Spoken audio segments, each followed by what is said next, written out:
नहीं छोड़ता। मैं अपने भैया को बता दूंगी। चलो अपने भैया के पास ही।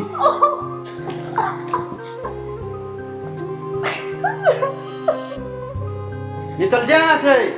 माँ बाप गुजरने के बाद भाई भाभी किसी के नहीं होते। याद रखना, वापिस इसी जुआरी के पास आओगी। भाई भाभी कितने दिन बैठा कर खिलाएंगे तुझे। भाभी। तानिया, तुम अचानक? भाभी, वो मुझे रोज मारते हैं, इसलिए मैं घर छोड़ के आ गई। तानिया, तुम चिंता मत करो, तुम्हारे भैया आते ही होंगे। बैठो, चाय पानी लेके आती हूँ।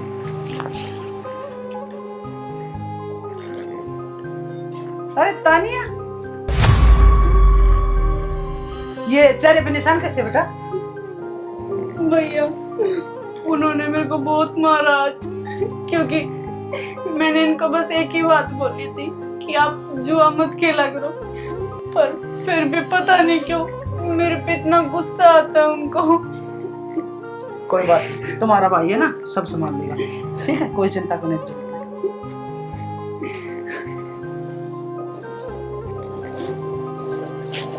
क्या बात है, कैसी चिंता में बैठे हो? तानिया के बारे में सोच रहा था। जब मेरे माँ बाप ने उसकी शादी की थी तो सजन कितना अच्छा था, आज जुआ खेलने लगा है। कोई बात नहीं, एक बार आप उनसे मिल लो, शायद वो समझाने से समझ जाए। जुए की लत तो ऐसी होती है जो बड़े से बड़े राजा को भी रंक बना देती है, और ये ऐसी लत है मुश्किल छूटती है। तो फिर अब क्या करोगे तुम? जो भी करो ये ध्यान में रख के करना कि एक लड़की पियर में अच्छी नहीं लगती, वो ससुराल में अच्छी लगती है। नमस्कार सर। नमस्कार जी, बताइए। जी मैं सज्जन सिंह, आपने बुलाया था मुझे। अच्छा, तो तू वही सज्जन सिंह है जो अपनी पत्नी को पीटता है? नहीं साहब, मैंने तो कभी भी नहीं पीटा उसको। तो तुम कभी नहीं पीटते? तो ये जो डॉक्टर की रिपोर्ट आई है वो क्या गलत है? मैंने खुद उसके चेहरे पे निशान देखे। एक बात सुनो मेरी, जीत मेरा बहुत अच्छा दोस्त है, उसे तो मैंने समझा कर भेज दिया है। तुम्हारी भलाई इसी में है, तुम अपनी पत्नी को बाइज्जत अपने घर ले आओ, वरना डोमेस्टिक वायलेंस का ऐसा केस ठोकूंगा ना, 7 साल अंदर सड़ोगे। जी साहब, मैं ले आऊंगा। कब तक ले आएगा? जी आजकल मैं ही ले आऊंगा। आजकल नहीं, आज ही लेके आओ उसे। जी साहब, आज ही ले आता हूँ। रुको, वो सट्टे वाली बात तो मैं भूल ही गया। आइंदा मुझे तुम्हारी ये सट्टे की शिकायत आई ना, घर से घसीट के लेके आऊंगा यहाँ पे। जी साहब, नहीं मिलेगी।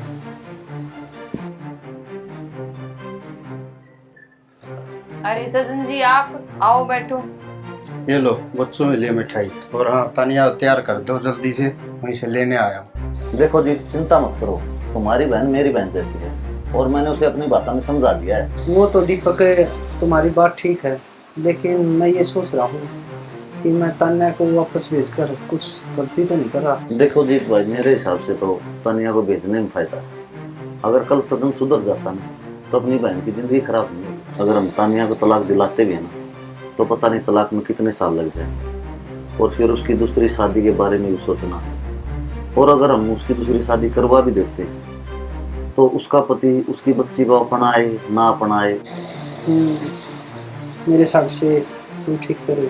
हेलो, हेलो, कहाँ हो आप? मैं दीपक के पास बैठा हूँ थाने में। सजन जी आए हैं। अच्छा, आ गए? वो क्या कर रहे हैं? तानिया को लेने के लिए आए हैं वो। तुम एक काम करो, तान्या को भेज दो। ठीक है जी। ठीक है। इनके भैया से बात हो गई है, आप 10 मिनट रुको, मैं आपके लिए चाय पानी बना के ले आती हूँ। भाभी, मेरे को उनके साथ नहीं जाना। तानिया, तू टेंशन मत ले, तुम्हारे भैया से मेरी बात हो गई है। लेकिन भाभी, तुम्हारे भैया ने कुछ सोच समझ कर ही बोला होगा, मैं चाय बना के लेके आती हूँ। ये पकड़ो बैग। क्या बिगड़वा दिया तुमने? अंशी बेटा, तुम अंदर जाओ। पुलिस मेरा तब बिगाड़ेगी ना कुछ, मैं तुम्हें मारू पीटूंगा। आज से तुम्हारा मेंटली टॉर्चर शुरू। पुलिस का ब्लेंड की थी ना तुमने। मेरे दिल को तसल्ली तब मिलेगी जब तुम और तुम्हारी बेटी भूख से तड़पोगी। आज से तुम्हारा राशन पानी बंद, और देखता हूँ तुम कितने दिन जिंदा रह पाओगी। मेरा मुंह क्या ताक रही हो? चलो मेरे लिए चाय पानी बना के लाओ।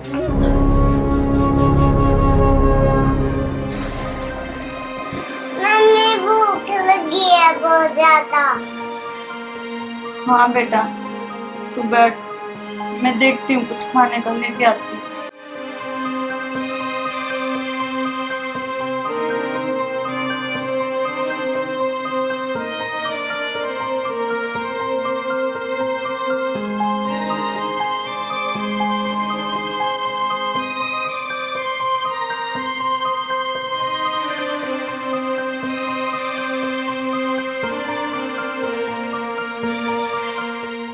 कितने दिन ऐसे भूख से तड़पेंगे, और मेरे से तो मेरी बेटी नहीं देखी जा रही। इतना भूख से तड़पे, इससे अच्छा मर ही जाए, कम से कम एक बार में तो पीछा छूट जाएगा।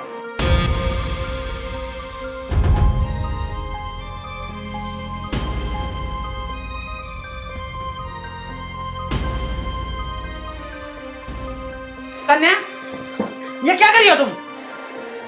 भैया, अब मेरे से मेरी बेटी की भूख नहीं देखी जाती। उस दरिंदे ने हमारा राशन पानी बंद कर दिया। क्या? ओह, मैं ये सोच रहा था कि मेरी बहन खुश है। जाओ बेटा, बाहर जाके खेलो। हर रोज जीते जी मर रही हूँ मैं इस घर में, अब और नहीं सह सकती। आपने तो वापस भेजा था मुझे इस नरक में। बेटी की रोटी के लिए तरसना क्या होता है, वो एक माँ से पूछो। माँ बाप के बाद एक आप ही तो मेरा सहारा हो। ये कदम उठाने से पहले कम से कम ये तो सोच लेती, इन हाथों ने तुझे चलना सिखाया था और तुम आज ये कदम उठाने जा रही थी। तुमने सोचा होगा बेटी को मार देती, खुद मर जाती। अरे कम से कम अपने भाई के बारे में तो सोच लेती। तू मरती तो मैं जीते जी मर जाता। चल बेटा, आज से तेरा यहाँ ठिकाना नहीं है, अपने घर चलते हैं।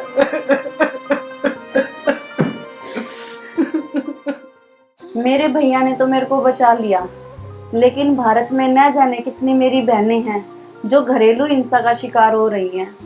तो मेरी हाथ जोड़ के सभी भाइयों से ये गुजारिश है कि टाइम टाइम पर अपनी बहनों का ख्याल रखें, उनसे जाके मिल के आए। क्या पता वो आपसे बता नहीं पा रही हो, वो सच में बहुत दुखी हो। उनसे बातें करते रहें ताकि आप उनके अंदर की भावनाएं जान सके, वो आपको बता सके। कहीं ऐसा ना हो कि अगला घर आपकी बहन का हो।